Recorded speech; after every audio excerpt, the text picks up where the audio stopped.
listening to the nation's premier source on health, beauty, and wellness. Detroit Nation with Dr. V. Elaine Arterberry. Lifestyle Driven. This is Dr. Elaine Arterberry from Detroit Nation Radio, where we are lifestyle driven.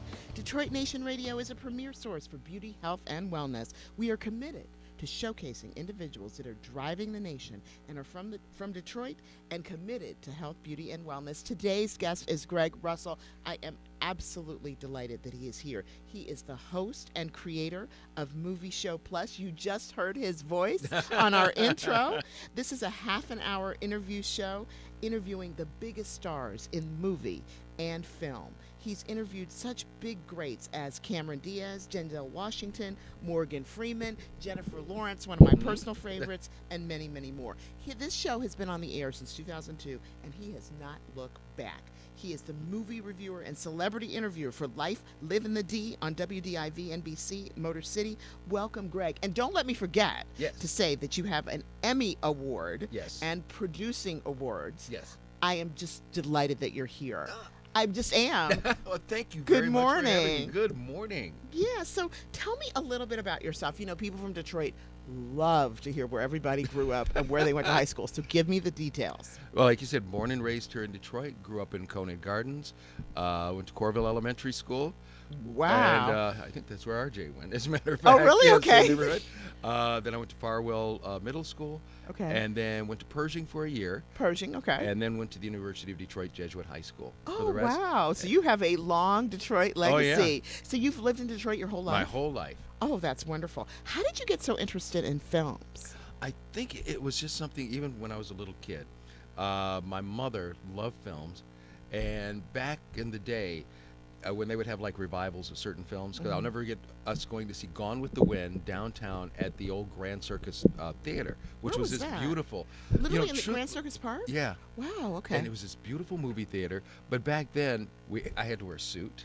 You know, To go to the movies? Yeah, to go to the movies. Wow. She would dress up. It was kind of like I was her date. Uh-huh. And I just remember when I first saw that film, it was just so big. I mean, had an intermission and everything, and everybody was just It's a big so deal dressed to go up. to movies. Yeah. And I just always really, really enjoyed it.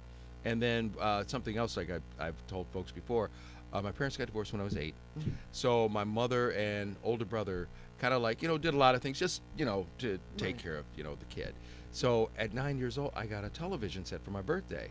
Now back then, no kid ever got a television set. You had your for own television I had my set? own television set. Okay. So I watched everything. Oh, wow. Everything. Okay.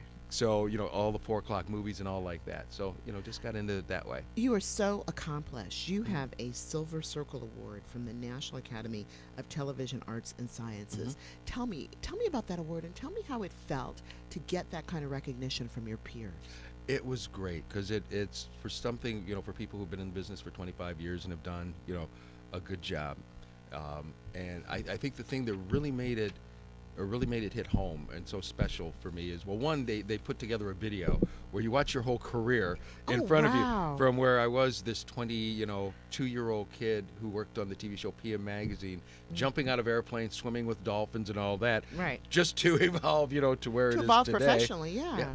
And then the thing is, I got the award basically a year after my mother had passed away.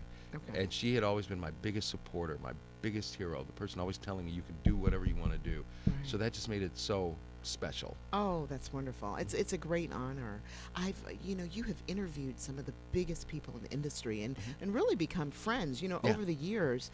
Morgan Freeman, Cameron Diaz. Who was your favorite person to interview? Or over the years, who have you really enjoyed having those conversations with? Well, the biggest one, like I tell folks, is Denzel Washington. And the main reason for that, first time I interviewed him was about 14 or so years ago.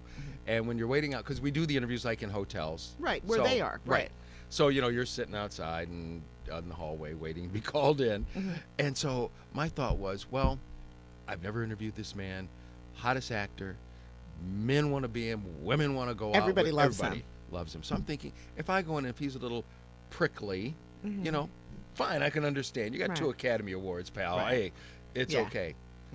That very first time I went in to talk to him, he treated me as if he had known me for 30 years. Oh, wow. And the relationship has only gotten better over time.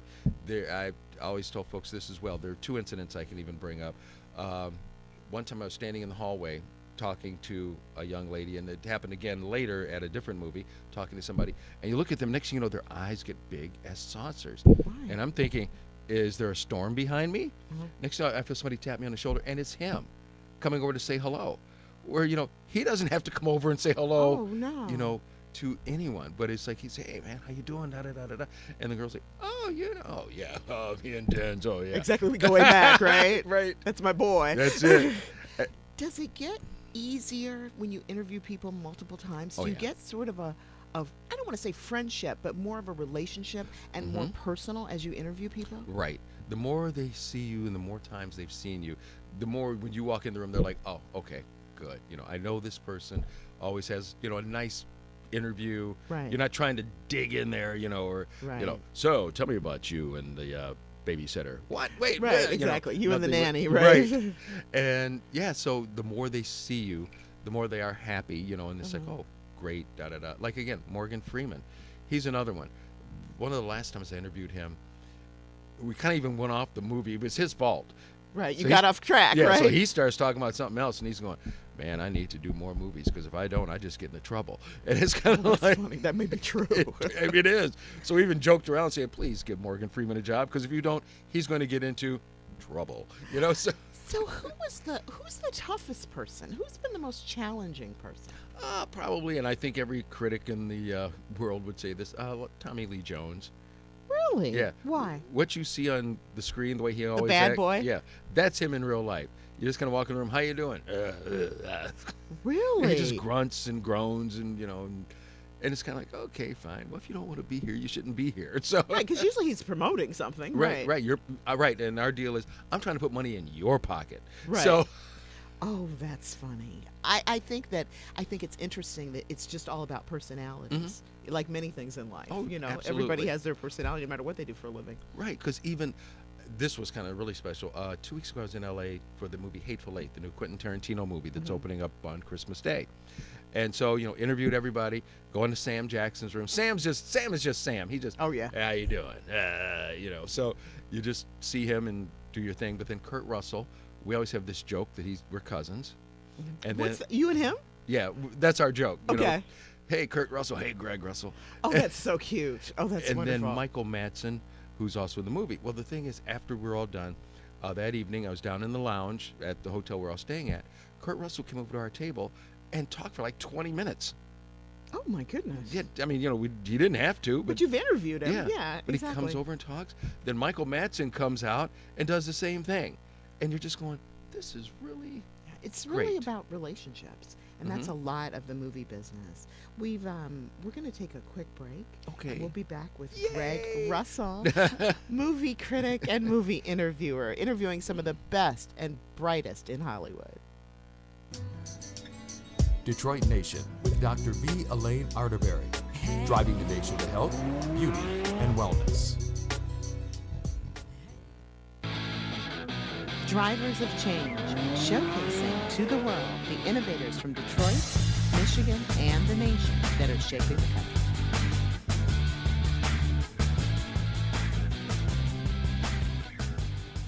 Today's driver of change is Oscar Devereaux Michaud. Forgive my bad pronunciation of French. But the reason we picked Oscar Michaud today is because he's an American author, film director. He was really sort of the most prominent African American filmmaker at the turn of the century. He personally did over 45 films and is considered the pioneer in black filmmaking. He sort of, the interest in him is he overcame so many of the racist attitudes Right. and restrictions on African American publishers, because he was a big author as well, by forming his own publishing company to sell books door to door, in addition to the motion picture industry. So at heart, Oscar Michaud was a storyteller. right. And so his ability to tell the story in books translated into film. Probably the most significant film that he did was Birth of a Nation. Birth of a Nation. He Michaud, I'm sorry, Michaud attacked the There. film. I'm sorry, my bad. Depicted in the D.W. Griffith film Birth of a Nation. He attacked this film because of its racist undertones. Right. And got a lot of national attention as well as criticism for this. So he personally wrote, produced, and directed 44 feature-length films between 1919 and 1948. Wrote 7 novels, one of which was a national bestseller. So for that reason, we picked him. He really was a pioneer, not only in film, but in books, Right. and really in entertainment, and really attacked sort of the common stereotypes that were that the way African Americans were being portrayed, Right. particularly in Birth of a Nation. Yeah, because like you said, that movie, D.W. Griffith's movie, the worst part, I guess you could say, especially when it came down for African Americans, is that was actually the first full feature-length film. You know, everything else were usually like these 1 or 2 real shorts that they would do, but that was the first, hour and a half or hour and 20-minute movie. So everybody Right. went out to see it, and like you said, you watch that movie, and the people who were African American in the movie weren't even real African Americans. They were, white guys with the cork on their face. Right, exactly. And they were portrayed as beast, uneducated, basically these animals. And then, the one scene even close to the end where it had the one, black guy supposedly going after the young white girl. Right. She would rather kill herself than to be with this, get close to this guy. So she jumps off a cliff, Right. which, I mean, that's really kind of making Yeah, it it was seem so like, extreme, the film. right, I Yeah. would rather die than, do anything. And then I think it was Herbert Hoover was president or something around that time, who screened it in the White House and said, this is a deeply disturbing movie, but the worst part is, it's true. Oh, yeah. Oh, goodness. Well, he made another film, Within Our Gates, where he really attacked Mhm. Birth of a Nation. Yeah. He created films that Mhm. to really respond. All right, to because his, like you said, they showed really the everyday life of African Americans. The funny part is, people always, well, used to anyway, think that everybody's so different. Reality is we all have the same issues. Right. How am I going to feed my family? Got to go to work today. Right. What am I going to get the kids for Christmas? Johnny wants a bike, Right. and it's all the same things. And it's no, per se, big difference.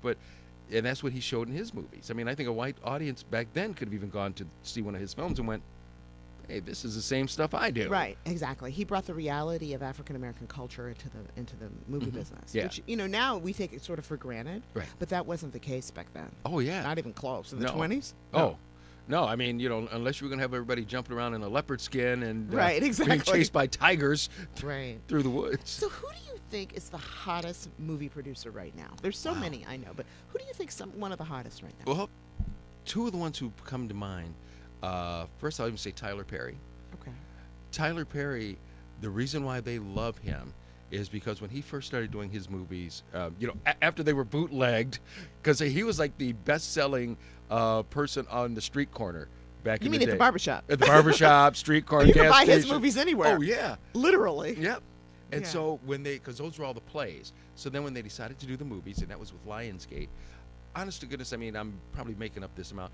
They probably gave him like $2 million to make his first movie, which is nothing. No, not in the scheme of things. Right. So $2 million. But his movies made, like that first one, whatever it was, $40 million.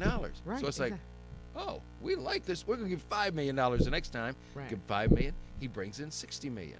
So it was a deal that he knew how to take, this little amount of money and make this good film.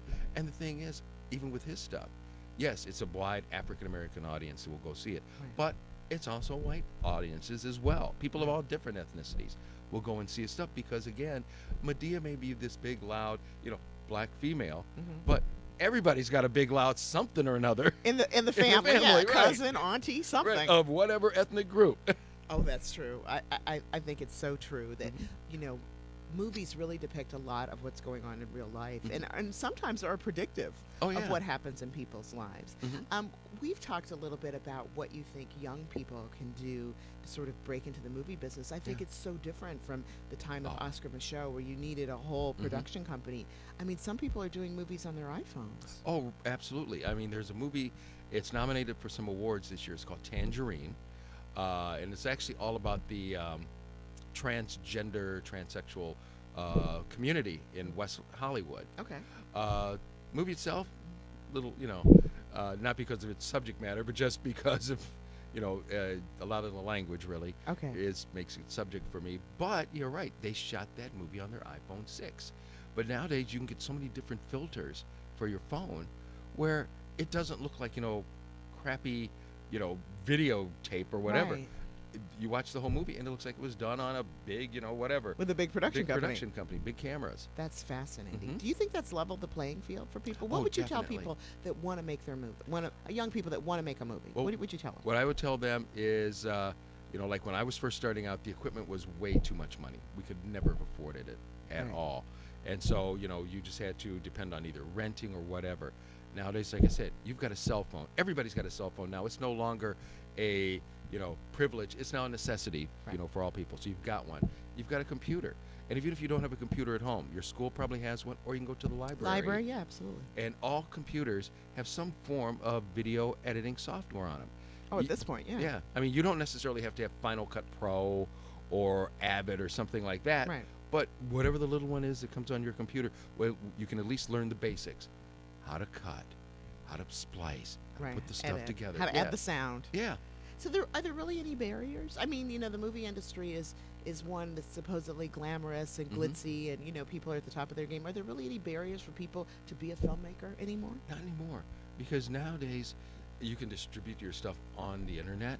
Mm-hmm. You can put your whole movie together. And if you promote it correctly, you can put it up on like YouTube or Vimeo.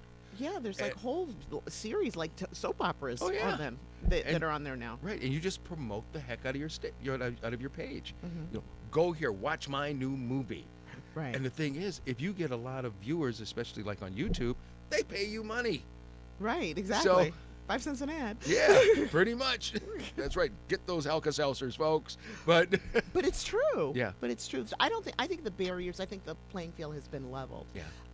And how do you think this has disrupted the studios? Do they like it? Do they not like it? Well, they've had to learn how to, like you said, now deal with it. Because it used to be, again, in the early days of movies, especially during the heydays of the, 30s and 40s, Right. the movie studios produced all their own stuff. They owned everything. Right, including the actors. Right. Because Judy Garland used to always make a joke that she said that the MGM emblem was stamped on her behind because they owned her. They did. Yeah. Because, everybody was signed that way. They made their own movies. You don't like it, then you sit. Right. You sit You or you know? go to another studio Yeah. if you can do it. Right. Because we're not going to let you out of your contract. Right. Type thing. Where now everyone's independent. There are no actors or actresses signed That to are any owned one. studios. Yeah, no. And, a lot of them have just become distribution companies. Because now if you go in with a good enough product and they see it and it's kind of like, and it's already made, all I have to do is distribute it and make money. Great. You were telling me about a vehicle where independent filmmakers can actually get there were 2 companies you were talking Right. about. There are Yeah. a couple of new companies. Broad Green is one film company, and another one, I believe it's STX or STK. Okay. But I mean, that's what they do. They buy films Independent that are already films. made, right, and then distribute them. So, it's helping them grow as a film company, but then also helping you get out there as a filmmaker. Right. One perfect example, there was a movie that came out a few months ago called The Gallows. Do you remember hearing about that one? I heard the Horror one. movie. That movie was made for $100,000 Okay. by these 2 young brothers, who, actual brothers, Right. were related to each other from Minnesota. Okay. $100,000. Warner Brothers got the movie, distributed the movie for them. The movie made, I don't know, probably total $15 million, something Oh my like that. goodness. But off of only $100,000, hey, Hey, I'll take it. that's right. That's right. I mean, that was nothing but pure gravy for them. Right. And that's just it. You make a good enough product now, and if somebody distributes it for you, yeah, they make money, you make money, and everybody's happy. So it's all about content. Mhm. It's all about you producing content. Right. I want to digress a little bit because I want to spend some time talking about what happened to Michigan in the movie industry.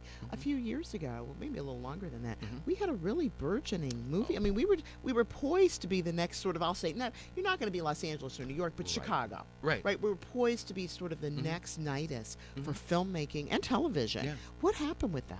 Thank you, Governor Snyder. It was a deal. You're absolutely right. We, at one time, had the most aggressive film incentive package of any state in the union.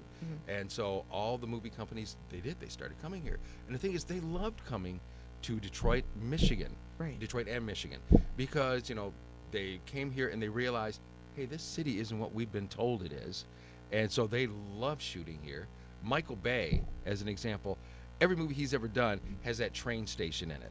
Oh yeah, That's he downtown. loves that train He station. does. He absolutely loves it. And others would come here because you can go on the west side of the state where the sand dunes are. You're in the desert.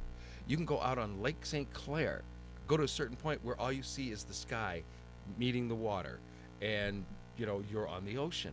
They love doing all this stuff here. We had good people who were, as far as people working behind the scenes. Right, and it created an industry. Yep. People actually moved here Yeah. to take part in it. Right, and it was just a deal where it was 43%, I believe, to which no one ever got any higher than 23%.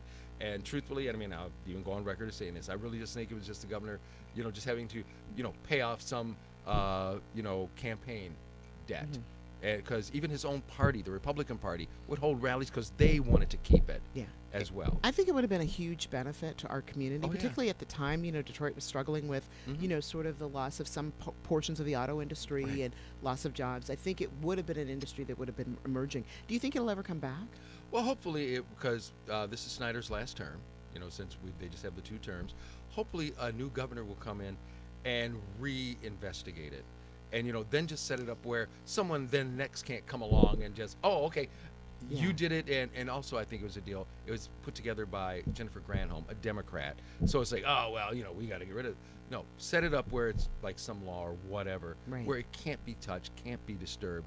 And, you've got to let it go for 10 years. Because all the big cities have incentives. Oh, yeah. New Orleans, Los Angeles, Chicago. I mean, this Atlanta. Atlanta is has become a huge Oh, they film place. are. And they had nothing to do. 15 years ago, nobody was making any movies in Atlanta. Right. And now they are. Oh, yeah. Yeah, Yep, it's so really it's interesting. very I think big. it would be a great benefit. People think making movies and movie stars are so glamorous, and not to to burst the bubble or pull the curtain off the wizard. But when you actually meet celebrities, when you don't see them with any makeup on and they're kind of stripped down, Yeah. what's that like?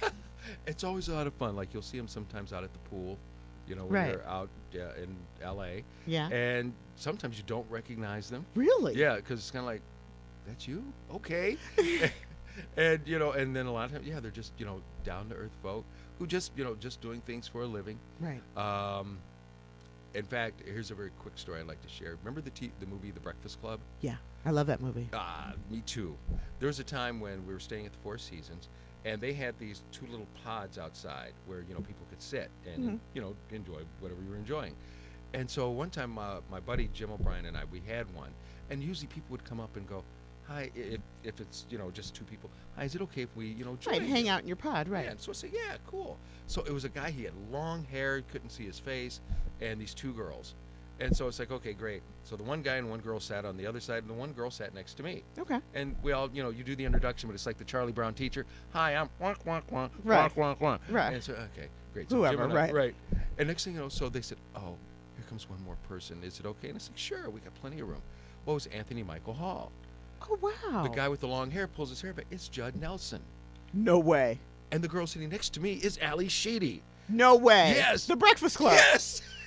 Oh, what an experience. You tell me you got a picture of that. Unfortunately, we couldn't because they have a rule there at the Four Seasons because they get a lot of celebrities. They don't want people Yeah, you taking know. pictures of the Yep, pool, right? yep. Okay. Oh wow. But we're sitting there, and Jim and I are going, we're having drinks. Did with they the know that Breakfast you guys? Club. Did they know you reviewed movies?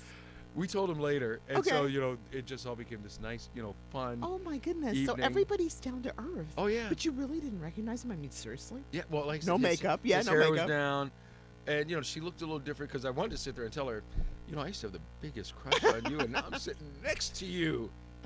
Wow. Oh wow, that is so fun.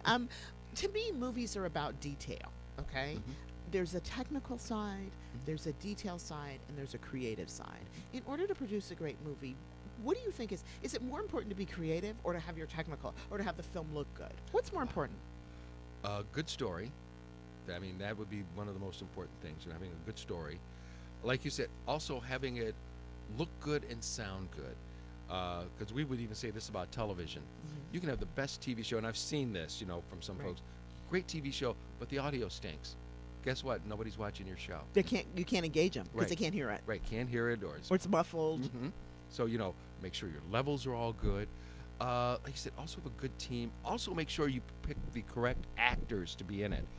There's nothing worse than, somebody picking somebody just because they're the hot new thing, but putting them in a role that they're really not fit for.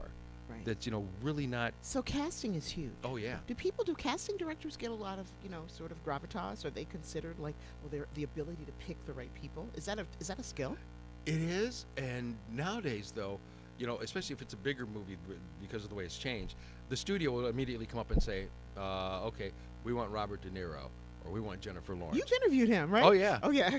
He's funny. He doesn't talk much. Honest to He goodness. doesn't. He seems like he's so intellectual Yeah. and kind of. He doesn't talk much. No, that's why anytime you interview him, he's always in the room with someone else, because that other person usually talks. Because the last time I talked to him, it was he and Anne Hathaway together for that movie, The Intern, which is really good.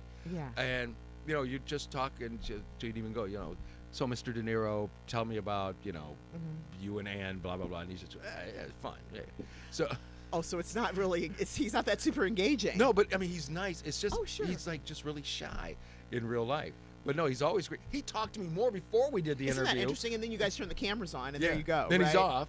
Oh, that's so interesting. Can a good actor make a bad movie better? Can a good actor fix a movie? Sometimes, yeah.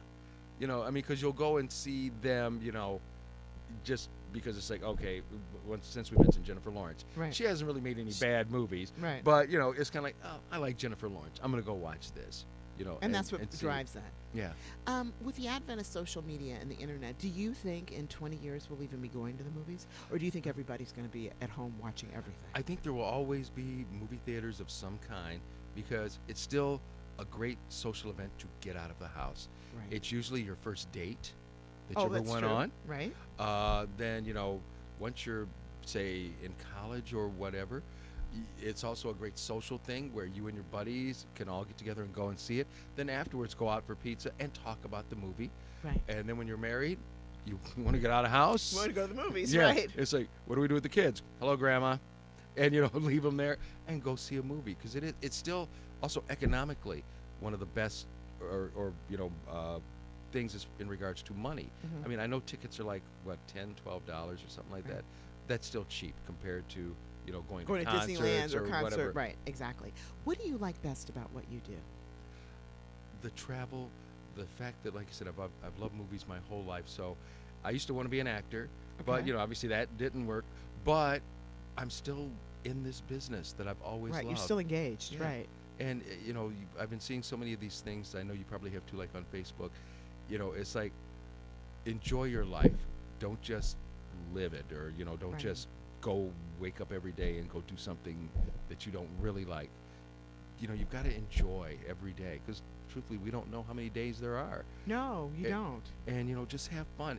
Am I a millionaire? Well, I'm about $999,999 shy. Of that. But I'm getting close. Okay, I've you're getting got close. I got my goals, but I tell people, but I'm a trillionaire when it comes down to doing what you want to do. Oh yeah, and that's so important for Mhm. people. You must have a quote, a sort of a life quote that drives you, even if it's from a movie. Do you Oh, have yeah. a favorite quote? Yes, and it's so funny that this is Star Wars weekend, but it is "May the Force be with you always," Oh. because the reality is, it's really like a religious quote. The Force is God and the universe, so may the Force always be with you. May there always be goodness with you. Oh, that's a wonderful quote. That's great. I am so glad you were here today. Do you want to let our listening audience know how they can contact you, how they can Oh, watch your sure. show? Yeah. Our show, we're on hiatus now, but starting up in January, it's now part of the Comcast network. So it'll be on CN 900 here in Okay. Michigan, all over the state, and like CN 88 in Indiana. Okay. I'm also on Live in the D on, like you said, Channel 4 Yeah. every Thursday. Oh, that's Thursday. Okay. Yep, every Thursday at 10 a.m. Unless it was like last week when it was Star Wars week when I was on every day. Oh, wow. So That's exciting. You've got that. I also write for the Troy Somerset Gazette, Okay. so you can check that out, and also do various other radio Right. things during Oh, the I week. think that's great.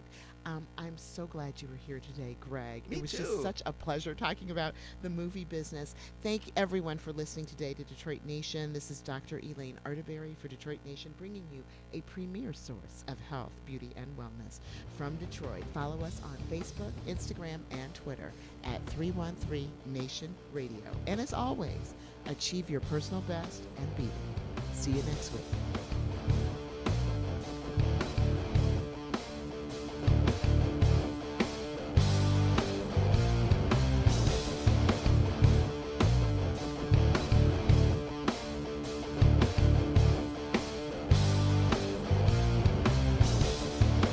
Detroit Nation with Dr. V. Elaine Arterberry, driving the nation to health, beauty, and wellness.